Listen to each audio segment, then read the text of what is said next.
In other words, take the 17th Amendment to the Constitution, chew on it for a while, swallow, allow it to travel through the narrow passage of the legislative process, where it will be broken down into smaller constitutional molecules. Wait between 24 and 72 hours, and then dump it out. Then and only then will you have a real Louis Gohmert-style democracy, where democratically elected legislators never again take majority votes in favor of something they campaigned to do.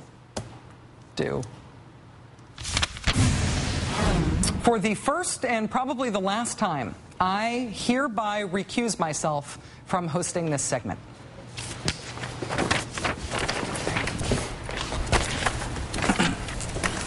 Good evening. Good evening. I'm Bill Wolf, the executive producer and one-time only proxy host of the Rachel Maddow Show E-Block. In a moment, our very special guest. Senator Scott Brown of Massachusetts isn't up for re-election until 2012, but he's taking nothing about his extraordinary popularity or perceived mega power in the U.S. Senate for granted. For fully 2.5 years out from his next election, Senator Brown has begun raising money in earnest, and to motivate his base, he chose the single most frightening potential opponent to the Democratic Party could produce, a possibility so disastrous in its consequences as to scare cash money right out of Massachusetts wallets and into Senator Scott Brown's war chest. Who or what could instill that sort of populist mania? TV's Rachel Maddow. Maddow hosts an hour of cable news on MSNBC weeknights at 9 p.m. Eastern, 8 Central, 7 Mountain, 6 Pacific. And Senator Brown just sent this urgent communique to potential campaign donors in the Bay State. Quote, "Friends, the political machine in Massachusetts is looking for someone to run against me, and you're not going to believe who they are supposedly trying to recruit. Liberal MSNBC anchor Rachel Maddow." Now, Rachel lives in Western Massachusetts, and recently it was reported that the chairman of the state Democratic Party had apparently tried to reach out to her in an attempt to coax her into a race against me. The Democratic Party bosses in Massachusetts want a rubber stamp who will vote for their plans to expand government, increase debt, and raise taxes. Someone like Rachel Maddow. I'm sure she's a nice person. I just don't think America can afford her liberal politics. Rachel Maddow has a nightly platform to push her far-left agenda. What about you? Though it's not entirely clear, Senator Brown's rationale for playing the Maddow card, as it's known, likely derives from this tweet by Massachusetts Democratic Party Chair John Walsh on March 5th. Quote, some are talking about you running versus Brown in 12. I'm the chair of Mad Dem Party. Mr. Walsh did not specify who you was in that tweet, though there was internet speculation that he meant Rachel Maddow. Of course, in the world of fundraising for re-election campaigns for statewide office, anything about which some are talking is presumed to be absolutely true, as is everything on Twitter, and all internet speculation. Joining me now in studio for the interview is the host of MSNBC's The Rachel Maddow Show, The Rachel Maddow. Rachel, thanks for making time to do this. I didn't know it was going to be the interview. Well, you're That's the awesome. interview, yeah. And we appreciate your making time. We know you're busy at this time of night. Now, first, the obvious question. In his email to supporters, he says, I'm sure she's a nice person. Is Senator Brown right? Are you a nice person? I am a bewildered person. Yeah. I have to say, you know, supposedly, the Massachusetts Democratic Party supposedly trying to recruit Maddow. Yeah. It was reported they were trying to recruit her. Why didn't they just call and ask me if it was true? Well, before sending out the fundraising letter? Let me take this opportunity to clear some things up. Yeah. To what degree is the machine, the Democratic machine in Massachusetts, recruiting you to be the Democratic candidate for Senate in 2012? If they are doing so, it's a silent, invisible machine that hasn't yet contacted me through any means. That happens more often than you think. Okay, yeah. Next. There's a Facebook page. Yeah. My friend Bill did it, I think, as a joke. A different friend Bill. Different friend Bill. Yeah. Different friend Bill. No, actually, I mean, there's a Facebook page, but there's a Facebook page for a lot of things. Oh, yeah. If that's the basis for famous Senator Scott Brown making me the fundraising pitch, it surprises me about him. So is there any chance whatsoever that you are running for Senate in 2012? You know me well enough, Bill, for you to be able to answer this question. Mm-hmm. What do I think about my current job? She's left some wiggle room, folks.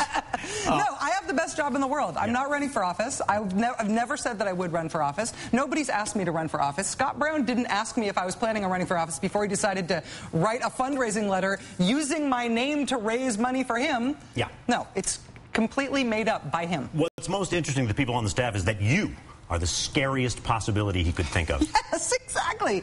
I mean, he's been in some of our show meetings, obviously. You think about all of the things that he has to run on, and the fear of Rachel Maddow is what he's raising money on in Massachusetts. Massachusetts donors, open your wallets. Maddow's coming. Sounds like an effective campaign. Quickly, any plans for your non-campaign or non-candidacy that we can tell the audience about? Julie, are you here? Nope. We've made a T-shirt so far. Wow. It says, "I'm raising money for my nude model U.S. Senator right now. Ask me how." Well, that's very grassroots. We only have one so far, but we're thinking about branching out. Well, that's fantastic. Thank you, Julia. Appreciate it. Thank you very much, Julia, and excellently done. We're going to a little something extra in your non-check. Rachel Maddow, you are the host of the Rachel Maddow Show.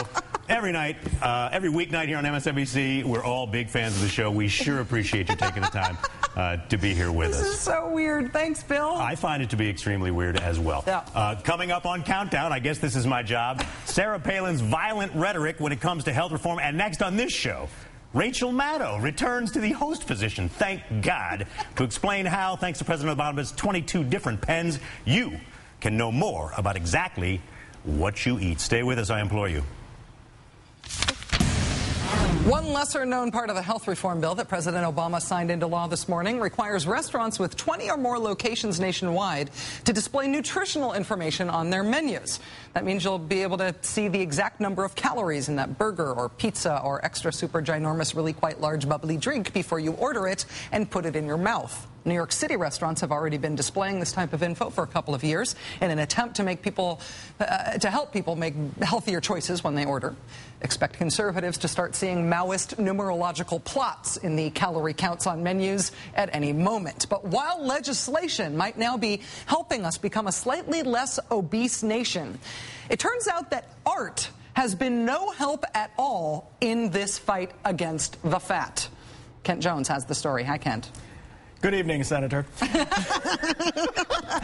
know, art looks at life and then says back to us, eat more carbs. Here's the scientific proof right here. We live in the golden age of big, stupid food. Portion sizes have ballooned and ballooned until, voila, we are absolutely flabulous. Professor Brian Wansink of the Cornell Food and Brand Lab wanted to know if this craving for more and more food was a new phenomenon or something that's been expanding over time, like we have. So, he analyzed the food shown in 52 of the best-known paintings of the Last Supper from 1000 AD until today. We measure the size of the food, we measure the size of plates, we measure the size of bread, we index them based on the size of people's heads. And he found that the main courses shown in the paintings grew by 69%, the plate size by 66%, and the bread size by 23%. As it was written in the Gospel according to Olive Garden. Said Wansink, I think people assume that increased serving sizes or portion distortion is a recent phenomenon, but this research indicates that it's a general trend for at least the last millennium. So basically, more food in the real world means more food in the paintings. And that means more food for Jesus and the apostles. It's a miracle. I think it was blessed are the cheesemakers. Amen. I love that they based it on head size. Yeah. That was the index. Yeah, don't eat anything bigger than your head, that's the right? rule, right? I broke that rule in Arkansas. We heard about that, but anyway. I'm sorry. All right, that does it for us tonight. Thank you very much, Kent. We will see you again tomorrow night. Until then, our new blog at maddowblog.msnbc.com is awesome. We hope you check it out.